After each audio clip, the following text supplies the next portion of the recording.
Pastor Davi Silva falou de algo que está no meu coração há 22 anos, que é o meu tempo de conversão. E a palavra é: quem eu sou.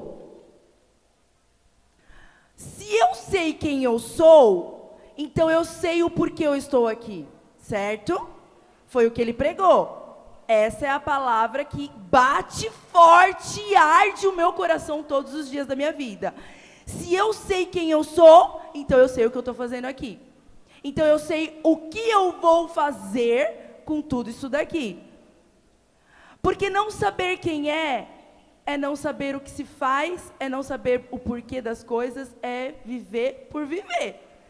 E cá entre nós, quem é menor de 18 anos aqui, levante sua mão. Eu tenho 2 filhos menores de 18 anos. E eles são maravilhosos, não tenho o que reclamar dos meus filhos. Eu amo, eles são amáveis, são educados, são gentis, são servos de Deus, mas eles têm defeitos, como todo mundo tem. E eu percebo na vida deles o que eu percebia na minha vida antes dos 18, que é uma inconstância no quesito identidade. Sabe quem é? Não é assim? Se eu te perguntar agora, vai, eu quero que vocês falem bem alto. Quem é você? Pô, isso aí é, né? Caramba, eu sei quem eu sou. Eu sou filha de Deus, ô glória. Mas é aí no momento de viver o problema de fato. Na hora de você viver o desafio da vida, as negativas que te levam a uma frustração. Quem é você? Ah, eu sou derrotado. Ah, eu não sirvo para nada. Ah, é assim mesmo, a minha vida. Pera lá. Há meia hora atrás eu era filha de Deus e agora eu sou uma derrotada? E o que acontece? Isso não é anormal. Isso é normal acontecer com o ser humano. Por quê? Porque o ser humano tem olhos físicos, carnais, e ele olha muito mais para o que é físico do que para o que é espiritual. Não deveria ser, mas é. Por isso que eu estou aqui hoje. Para lembrar vocês, e a mim primeiro, porque me foi revelado antes de vir aqui, que eu não posso viver conforme aquilo que eu vejo. Nós temos o hábito de colocarmos nas balanças da nossa vida as coisas que nos são dadas por Deus. Então eu pego uma coisa que Deus me deu, e eu pego aquilo que eu carnalmente acho que tem valor. E aí eu peso na balança o que é de Deus, porque as coisas do reino, muitas vezes nós não enxergamos fisicamente. Então nós colocamos na balança, e por eu ser física, eu olho e falo, não vale a pena. Eu escolho, eu opto pelo que eu estou vendo. Por isso a inconstância. Porque quando acontecem as coisas ruins da vida, o que eu faço? Eu escolho o que eu estou vendo. Circunstâncias, situações, então eu escolho ser... eu não queria usar esse termo, mas eu vou usar. Eu prefiro ser bastarda. Porque um filho de Deus, de verdade, ele não põe nada na balança. Porque não tem balança. Ele sabe quem ele é. Olha só, eu vou contar uma historinha para vocês hoje. E é uma historinha bem curta. A palavra é em Mateus 13:44. Jesus estava numa situação muito engraçada. Olha só, ele estava lá contando com a multidão, contando lá um monte de parábolas, tal. E aí, de repente, ele fala assim: eu vou para casa, gente, estou meio cansado. Porque ele despediu, a palavra fala que ele despediu a multidão e foi para casa. Jesus estava indo para onde? Porque ele estava cansado, porque ele era homem. Amém? Então ele estava, falou, a palavra fala que ele despediu a multidão. Então ele falou assim: vai cada um, pega o seu beco, como disse Cezinha. Cadê o Cezinha? Não vou enxergar, tá muito... Pega o seu beco, que eu vou pro meu. E aí, a palavra fala que os discípulos de Jesus falaram, não, Jesus, não, mestre. Explica pra gente essa parábola. E aí Jesus começou a explicar a parábola, que ele já estava contando para a multidão. Aí ele não parou mais, porque a palavra dentro dele estava tão viva, tão rica, tão forte, que ele falou, não vou parar nessa parábola, agora eu vou para outra. Aí nós vamos ler em Mateus 13:44.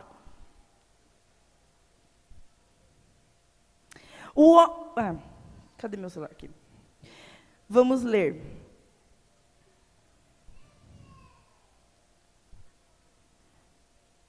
É um versículo, essa historinha.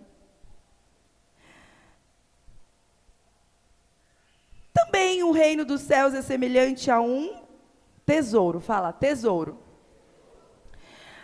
Também o reino dos céus é semelhante a um tesouro escondido num campo, que um homem achou e escondeu. E pelo gozo dele, vende tudo quanto tem e compra aquele campo. Em primeiro lugar, o reino dos céus é comparado a... O reino dos céus é comparado a um homem que, desenterrando um tesouro num terreno, que estava escondido dentro de um lugar que ninguém sabia que aquele tesouro existia, olhou para aquele tesouro está sendo comparado com o quê? Com o reino. Fala para mim, reino de Deus. O tesouro escondido está sendo comparado com o reino de Deus. Então, ele desenterrou aquele tesouro, avaliou, ele olhou e falou assim, uau, isso tudo aqui é muita coisa. Espera aí que eu vou fazer o seguinte, enterrou de volta, aí a palavra fala que ele se alegrou, aí ele voltou para a casa dele, onde o tesouro ficou? Enterrado. Ele voltou para a casa dele, aí ele pegou tudo que ele tinha, o que ele fez? O que ele fez com tudo que ele tinha? Fala, vendeu! E aí, com o dinheiro, só as crianças são lindas. Aí ele pegou o dinheiro de tudo que ele vendeu e fez o quê com o terreno, onde estava o tesouro escondido? Ele comprou. Eu acho muito interessante essa parábola, de verdade, porque ela ensina muitos princípios, muitas coisas maravilhosas. E uma das coisas maravilhosas que ela ensina para mim é, em primeiro lugar, o reino de Deus é algo que você não alcança sem esforço. A palavra de Deus fala que o reino é conquistado com força. Não se conquista aquilo que foi pago por um alto preço, que é o sangue de Jesus. Não se conquista assim de mão beijada. Não é algo que você olha e fala, deixa eu ver, acho que eu quero. Não, você tem que desenterrar, você tem que descobrir, você tem que fazer força para encontrar. Por quê? Porque aquilo tem muito valor.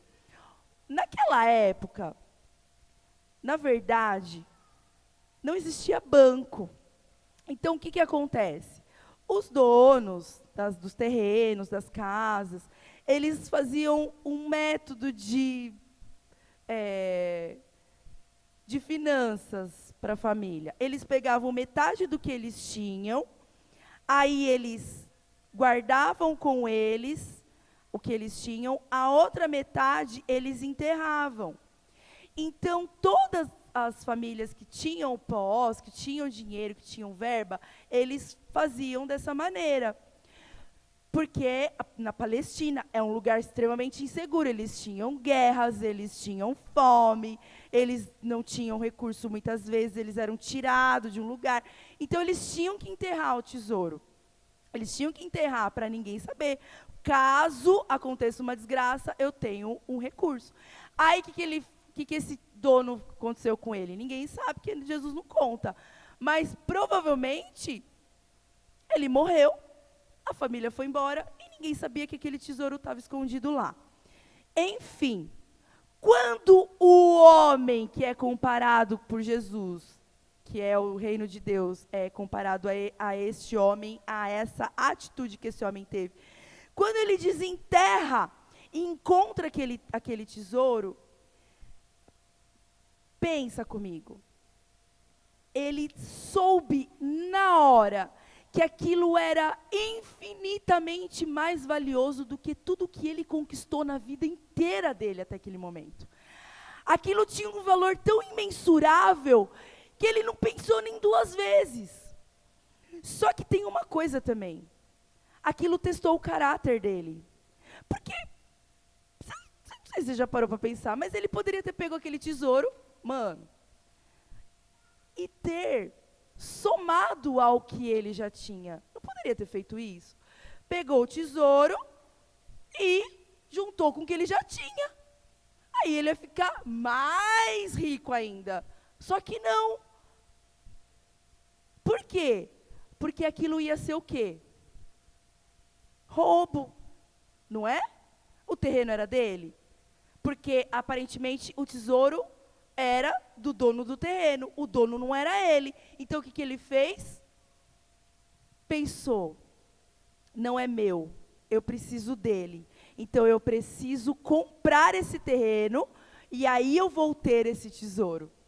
Isso é caráter. Note, dinheiro muitas vezes prova o caráter do ser humano, certo? Não é assim? Quando você fala assim, Senhor, me dá um emprego, Jesus, né? Os adolescentes que estão nessa fase de arrumar emprego. Senhor, me dá um emprego porque eu vou te servir, porque eu vou te adorar, vou poder pagar o encontro, vou poder pagar o Acampus, vou poder fazer tudo o que eu quiser, Senhor, para a tua obra. Aí vem o primeiro salário. Aí você gasta com um tênis de R$ 600. Porque, afinal de contas, eu nunca tive um tênis de R$ 600. Aí eu compro pizza para geral, todo mundo. Então, o que acontece? Se eu posso continuar sendo honesta, por que eu vou me corromper? Porque o Senhor não age na corrupção. Ele é justo. Aí, beleza. Ele vendeu tudo o que tinha. Então, nessa parábola, a primeira lição que a gente aprende é que o reino é conquistado por força. Ele desenterrou, ele foi atrás, ele pesquisou. Eu não sei quanto tempo ele ficou lá, olhando. Não sei se ele já desenterrou em outro, tentou desenterrar algum tesouro em outro lugar daquele mesmo terreno, que eles provavelmente sabiam que o antigo dono era rico. Eu não sei quanto tempo, quantos anos levou para ele descobrir esse terreno. Eu sei que ele descobriu que tinha um tesouro nesse terreno. E aí, quando ele descobriu, ele enterrou de novo. E a segunda lição é: o caráter do ser humano vai ser revelado à medida que você encontrar os valores da sua vida. O que eu estou querendo dizer com isso? Eu não estou falando de valor financeiro, mas pensa comigo. Você encontrou o reino dos céus. Você encontrou a presença de Deus. Você encontrou o que tem de mais valioso nessa terra. O que eu e você estamos fazendo com isso? O pastor Davi Silva pregou aqui, e está aqui, eu estou usando a presença de Deus para o meu benefício? Eu estou usando a presença dele para minhas bênçãos? O que é que eu estou fazendo com a presença de Deus? Ela está me dando notoriedade? Ela está me destacando como, ai, nossa, eu sou líder de célula. Não estou desmerecendo. Mas isso não pode ser uma troca. Porque a presença de Deus não é troca. É graça. É derramar de graça algo que você e eu não merecemos. O reino de Deus, nós nunca vamos merecer. E aí isso revela o nosso caráter. E aí, em terceiro lugar, ele comprou o terreno. E certamente ele pagou muito menos do que aquele tesouro valia. Ele sabia o valor do terreno. Aquele homem sabia o valor. Ele sabia o valor do tesouro. E ele sabia o valor do que ele tinha. Queridos, quando nós nos encontramos com esse tesouro, nós temos duas opções. Ou nós aceitamos isso para as nossas vidas, ao ponto disso fazer com que todas as outras coisas percam o valor na nossa vida, ou a gente vai tentar ficar somando esse tesouro com tudo que a gente tem na nossa vida. Você entende? O que é deixar para trás todas as coisas? O que é abandonar os amores? O que é deixar no passado as nossas riquezas antigas? A palavra de Deus fala, quem mentia, não minta mais. Quem roubava, e eu vou além, não porque eu sou melhor que a Bíblia, mas estou contextualizando. Quem não lavava a louça em casa, que lave a louça. Quem não honrava os pais, passa a honrar.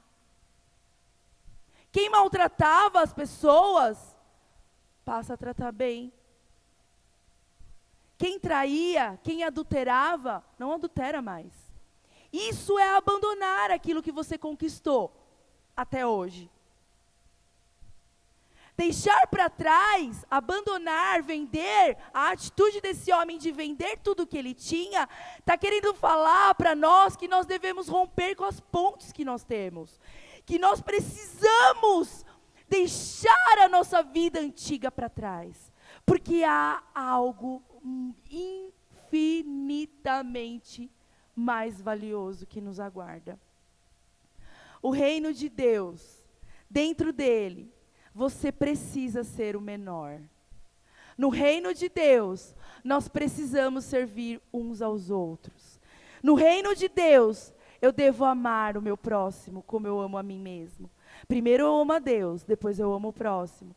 No reino de Deus, não se tem vantagens, se tem serviço, se dá serviço. No reino de Deus, não se cobra, se dá. No reino de Deus, se alguém é injusto com você, você pede perdão. No reino de Deus, não existe nada que possa fazer você se sentir mais feliz do que a presença de Deus. E a gente troca. E aí a gente fica trocando o reino de Deus pelas coisas que a gente não se desfez. E por isso que eu falei no começo, que as nossas vidas, por nós sermos, seres humanos, ser humaninho, o que acontece? Os nossos olhos carnais nos tentam a enxergar sempre as coisas da terra. E aí a gente troca. Aí a gente olha para o reino de Deus e fala, eu vou servir essa pessoa que falou mal de mim? Não, eu continuo pensando que eu não devo me humilhar, porque afinal de contas na terra foi isso que eu aprendi. Vocês entendem? Quem aqui está me entendendo? O reino de Deus não tem nada a ver com o reino dessa terra. E não tem nada a ver com o reino das trevas. O tesouro escondido vai ter que ser para nós a missão da nossa vida. Descobrir um tesouro. Descobrir o tesouro é você descobrir que você já não pode mais pensar como você pensa, que você já não, eu e você não podemos mais ter a nossa opinião. Nós não devemos mais ter sono, cansaço, fome, frio, dor. Não tem mais. Por quê? Porque no reino de Deus, o maior é o que serve a todos. Nossa, eu estou muito cansada. Hoje eu trabalhei muito. Meu Deus do céu. Chego em casa e eu estou com... Gente, não é meme. Isso é verdade. Poderia ser, não é. Chego em casa. Telefone toca. Meia-noite. Telefone toca. Pelo amor de Deus. Eu preciso de ajuda. Eu não estou conseguindo. Eu quero, mas eu não estou conseguindo. Qual é a nossa função? Tá bom, filho, amanhã eu converso com você, porque eu vou dormir agora, porque afinal de contas eu estou tão cansado. Por quê? Porque Jesus não dormiu quando você estava precisando dele. Porque Jesus não deixou você sozinho quando você estava precisando dele. Porque Jesus não deixou você ficar com fome, ficar com sede. Jesus não deixou você ficar passando perrengue. Ah, deixa, sei. Mas não deixou você ficar passando perrengue sozinho. A gente passa perrengue com ele. Porque a presença do Senhor não nos falta. Jesus não nos falta. Salmo 23, o Senhor é o meu pastor e nada me faltará. Ele está querendo dizer assim, o Senhor é o meu pastor. E se Ele é o meu pastor, Ele não me falta. Falta comida? Às vezes falta. O que é que a gente está buscando? Riqueza? Que foi?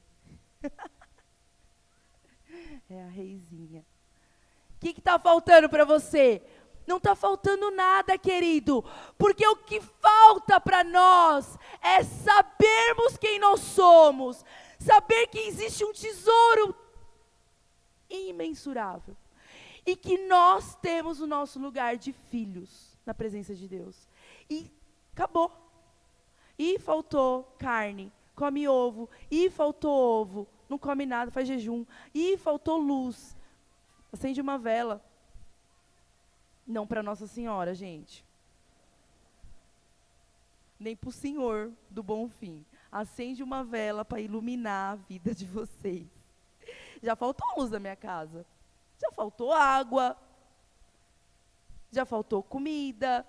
Vocês sabiam que teve uma época da minha vida que a gente comia feijão e fubá? Todo mundo já me ouviu falando disso. Isso porque tinha feijão e fubá, delícia.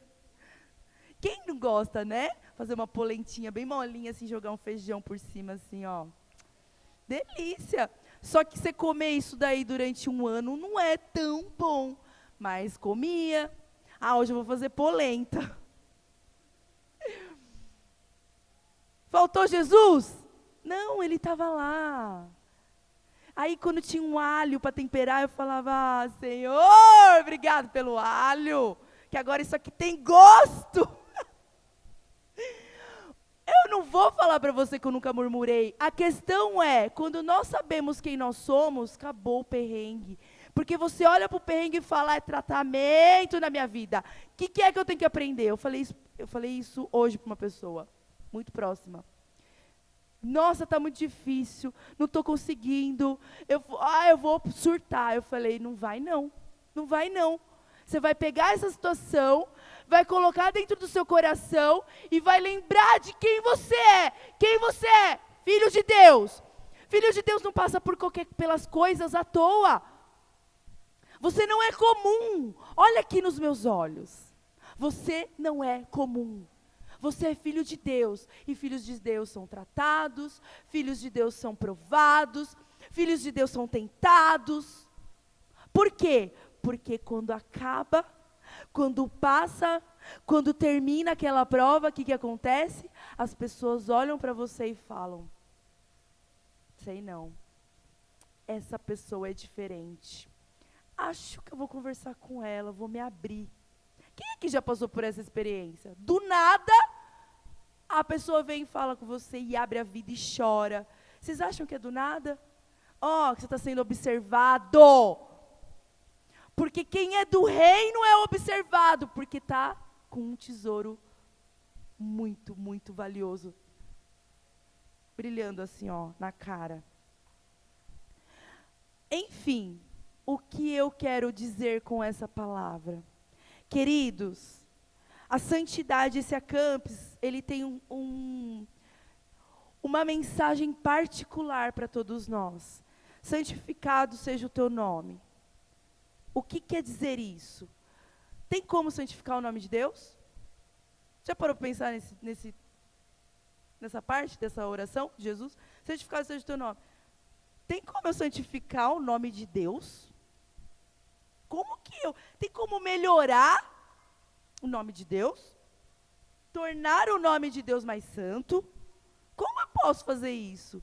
Se Ele é o dono da santidade, como eu posso santificar o nome de Deus? Aí é que tá. Vai conectar com isso, tudo que eu falei até agora. Como eu posso santificar? Sendo santo. Abandonando o meu velho homem, arrancando, estourando as pontes que me ligam ao meu velho homem, aos planos B, sabe? Quando você olha e você fala assim, se não der certo aqui, aí eu vou para cá, eu volto para o meu próprio vômito. Se tiver só feijão e fubá para comer, aí não vou querer não, Deus. Aí eu volto aqui para cebola. Cebola é boa, eu gosto. E é isso. É simples. Santificado seja o teu nome, o que é? Ser santo. Só que a santidade nossa, ela não acontece quando a gente encontra o tesouro. Quando a gente desenterra e encontra o tesouro, virei santo. Não acontece assim. Fala para o seu irmão assim, santidade é uma decisão progressiva. Agora olha aqui, não é progressiva de cabelo. Estou precisando, olha como está meu cabelo. Não é progressiva, esse termo que você pensou. É progressivo, crescendo. Jesus crescia em graça e sabedoria diante de Deus. E por que ele falou diante dos homens? Qual a necessidade de Jesus crescer em graça e sabedoria diante dos homens? Já parou para pensar nisso?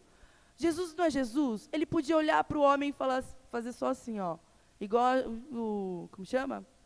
Feiticeira. Faz assim. Pronto, convenci o homem de tudo que ele era. Não precisava. Agora, por nós, ele ensinou o caminho de santidade. Por nossa causa, ele trilhou o caminho de santidade. Se santificava, Jesus se santifica. Gente, progressiva, a santidade tem níveis, entende?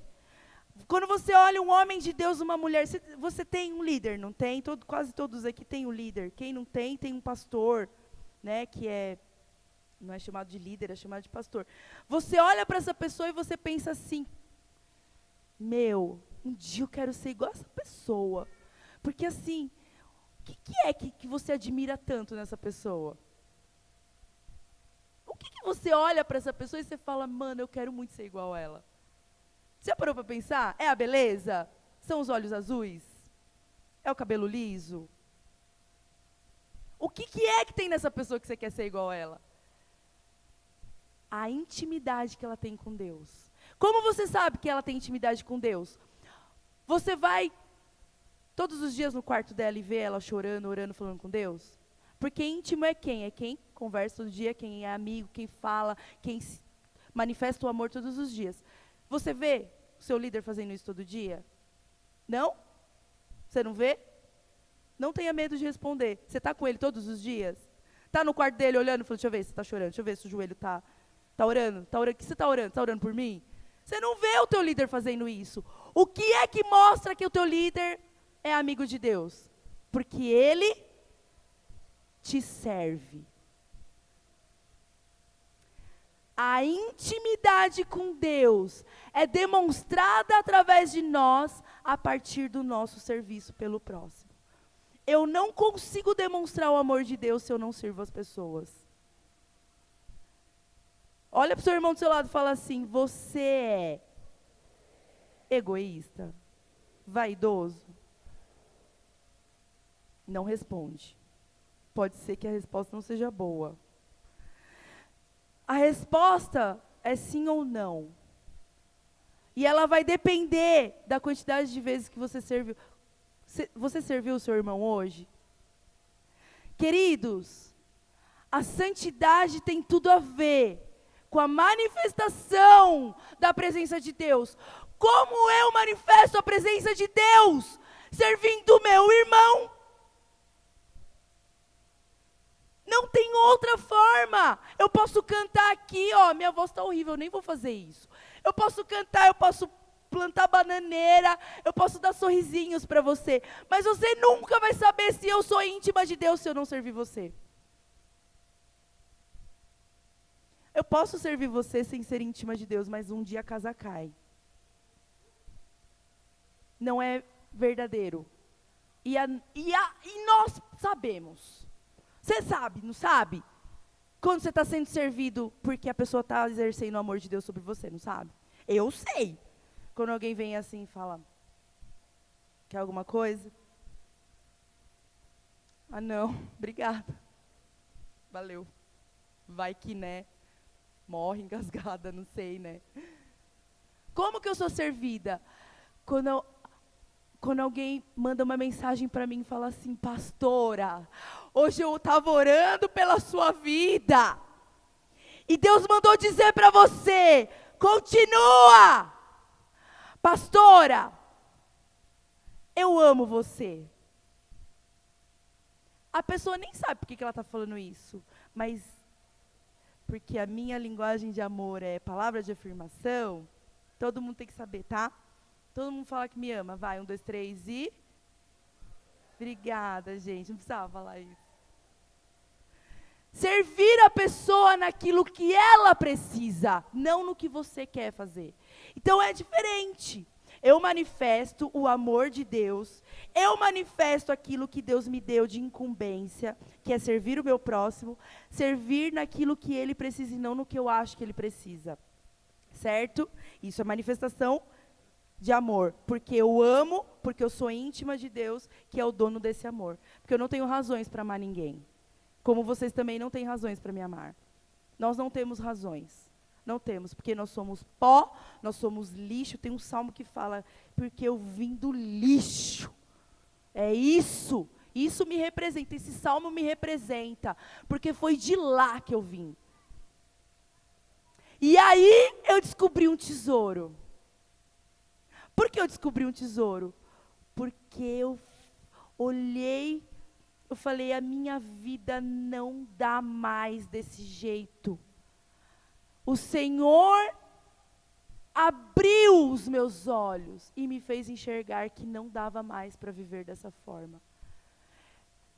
Ele colocou dentro de mim uma necessidade por Ele.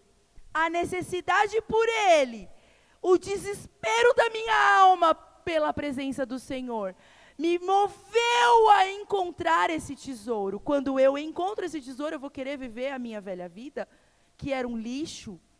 Esse é o verdadeiro termo, é um lixo. Pois bem, encontrou o tesouro, eu preciso me desfazer. E eu me despedi dos meus pais, eu queimei minhas carroças e eu afundei meus barcos no cais. O que quer dizer essa palavra, gente? Essa história tão linda, né, do profeta. Acabou, não tem mais o que viver lá atrás, agora a minha vida é a partir de agora. Queridos, o recado que eu tenho para você e para mim nessa noite é: joga a sua balança fora. Amém? Vamos jogar essa balança fora? Porque não tem como comparar. Eu estou estudando. Eu estou fazendo uma especialização em terapia. Terapia Bom, enfim.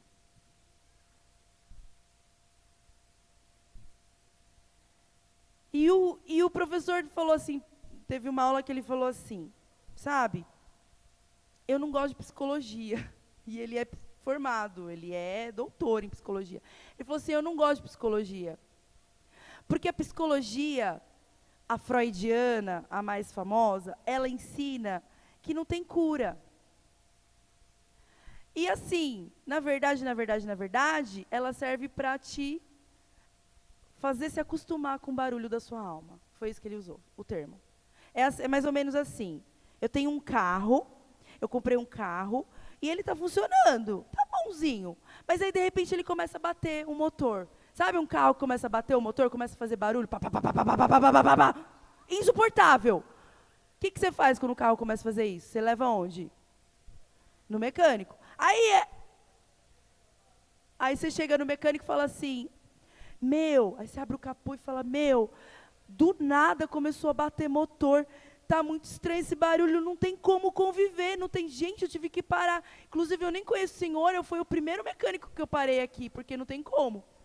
E aí, o que eu faço? Aí o mecânico falou, deixa comigo, deixa eu olhar aqui. Já sei o que é. É isso aqui, essa pecinha aqui que não tá funcionando direito. Ah, é? E agora? Falou, e agora? Aí ele pega, fecha o capô, fala assim, agora eu vou te dar um remédio. Ele pega um fone de ouvido, te dá um fone de ouvido e fala assim, vai amenizar esse barulho. É isso que a psicologia freudiana ensina. Eu não estou falando mal, estou falando mal de Freud, que eu não gosto dele. Ele é mentiroso, gente. E aí, o que aconteceu? Que a tua alma continua sentindo essa dor, mas aí você está se acostumando. Com fone de ouvido até que dá para... Deixa eu ver, vou até pôr uma música aqui, que aí aumenta a música, diminui a dor. Não, queridos, nós precisamos de cura. Pastor Davi pregou, ele pregou tudo que eu ia falar. Beleza. O que aconteceu? Eu preciso ser curada, porque existe uma geração esperando a minha cura. Enquanto eu não for curada, a geração está ali esperando. Exatamente o que eu ia falar. E o Diogo também.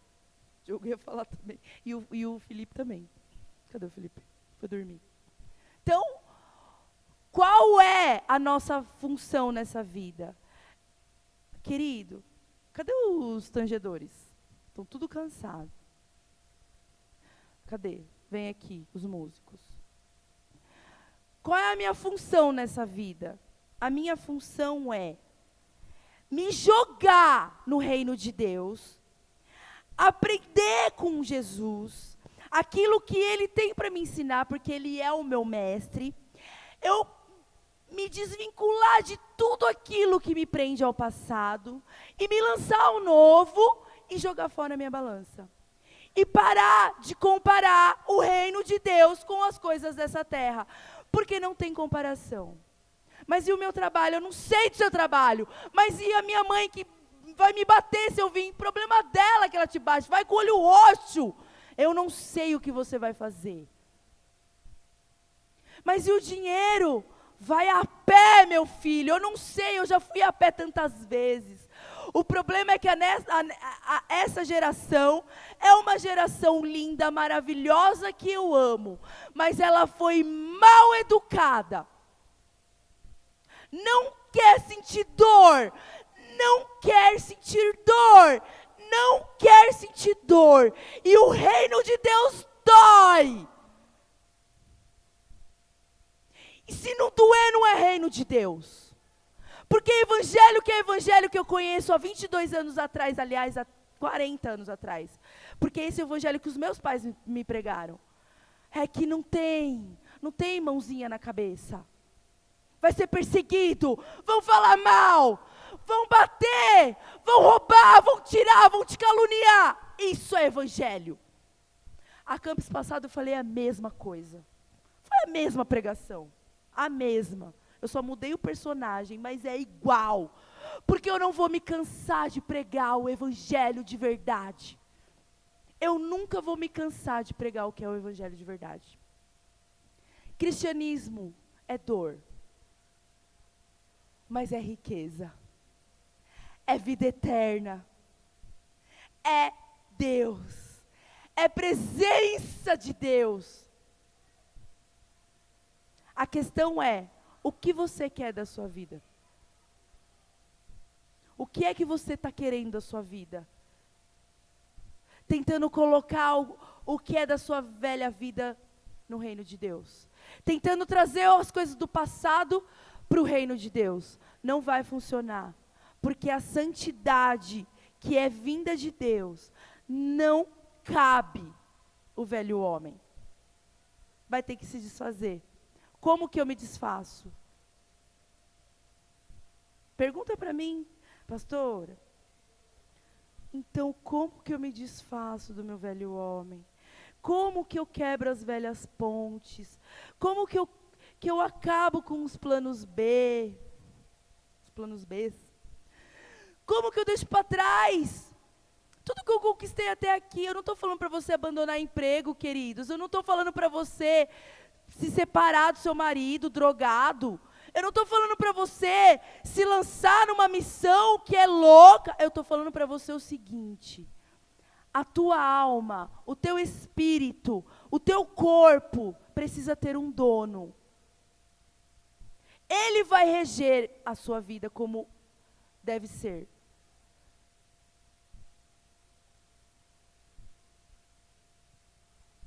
Vem controlar todo o meu ser. Vem dirigir o meu viver, o meu pensar, o meu falar, o meu sentir, o meu agir. Eu não falo o que eu acho que eu devo falar.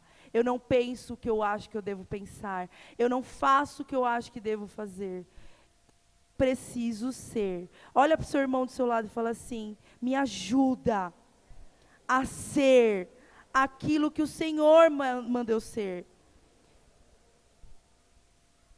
Combina com o seu irmão de servir ele o máximo que você puder.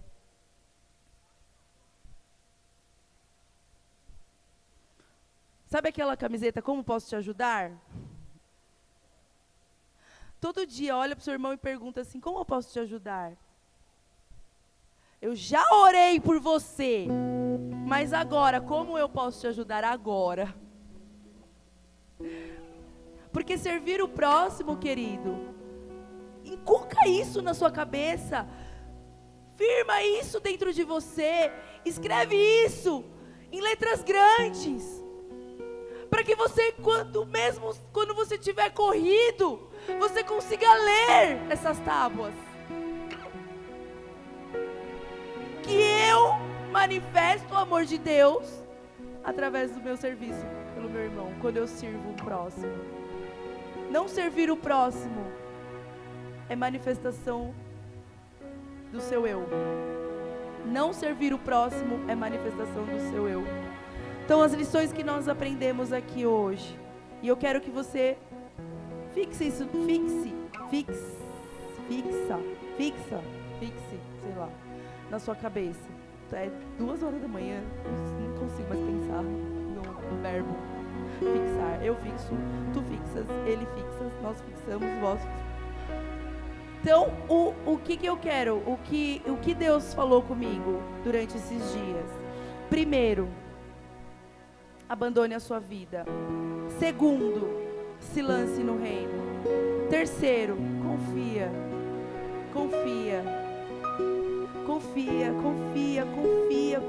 no Senhor. Ele te mandou fazer, confia no Senhor. Porque se Ele mandou, Ele vai fazer. Ele vai dar o respaldo. Não tem como não fazer. É assim, impossível. Outra coisa, arranque a balança da sua vida. Estoura ela. Eu vou pro cinema ou eu vou pro Acampes? Oxi! Ainda bem que você veio. Eu faço jejum ou eu como churrasco? churrasco, né, gente? Claro. Mentira. Presta atenção, queridos. O reino de Deus nos leva a algumas dores. E essas dores são necessárias, porque elas nos levam a um nível de santidade maior. Você quer ser mais santo? Por que você quer ser mais santo? Tem que começar a abrir mão. É assim que é mais santo. Eu, quanto mais abro mão, mais eu cresço em santidade. Mais eu me torno parecido com Cristo. Porque Cristo é abrir mão de todas as coisas. Cristo é entregar a sua vida pelo próximo. Cristo é deixar para trás e se lançar para o que é o reino, para o que é o novo de Deus. Eu posso continuar com a velha vida estando no reino? Pode. Pode sim. Mas você só vai ficar na porta do reino. Você não vai entrar. Você só vai ficar aqui assim, ó. Ai, nossa, que lindo o reino, meu Deus. Nossa, eu queria tanto entrar lá. Ai, mas aqui tem meu namorado, né? Ai.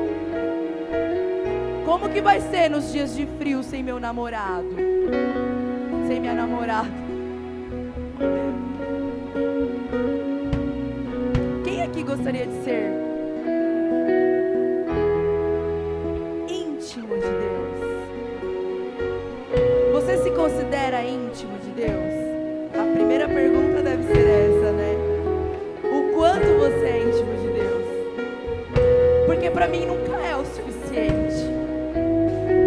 Nunca é o suficiente. Eu posso passar 5 horas falando com Deus, não é o suficiente. Porque Ele é muita coisa. Levanta aí do seu lugar. Esse Acampes veio para desfazer algumas obras do inimigo que foram colocadas dentro de nós. Esse Acampes veio para arrancar de dentro de nós alguns conceitos e valores que nós adquirimos durante a nossa vida. E a partir desse tempo que nós estamos vivendo aqui, nós vamos viver o novo de Deus. Nós seremos agora, a partir de agora, olha aqui para mim, presta atenção. Nós seremos a partir de agora os que mais buscam a presença. Nós seremos os que mais falam não para as coisas dessa terra. Nós seremos os que mais ajudam o próximo. Nós seremos os que mais oram pelos próximos. Nós seremos os que lavam os pés do próximo. Nós seremos aqueles que deixam de comer para dar de comida para o próximo. Isso é reino de Deus. É dor, é sofrimento, mas é a alegria eterna. Você quer mais? Quem aqui quer mais intimidade? Se você quiser se ajoelhar, se você quiser deitar, se você quiser agora sentar, quiser ficar de pé, eu não sei o que você vai fazer. Alguma coisa você precisa fazer para sair desse lugar. Talvez você esteja na ponte. Saia dela. Saia dessa ponte. Saia dessa ponte. Depois da ponte,